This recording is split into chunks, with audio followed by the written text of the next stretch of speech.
আসসালামু আলাইকুম ভিউয়ার্স। গ্রামের সকাল খুব সুন্দর দেখতে। এখন ধান কাটার মৌসুম চলতেছে। দেখেন কি সুন্দর ফসল, মাঠের বুকে ফসল। এক অতি সৌন্দর্যময় দৃশ্য। গ্রামের এই সৌন্দর্য দেখতে হলে ঠিক গ্রামে আসতে হবে।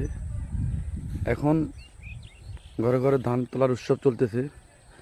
এই যে দেখতে পাচ্ছেন, কৃষকেরা ধান কেটে মাঠের মধ্যে রেখে দিয়েছে। কিছুক্ষণের মধ্যেই এই ধানগুলোকে আটি বেঁধে সবাই সবার বাড়িতে নিয়ে যাবে এবং এই দৃশ্যটা দেখতে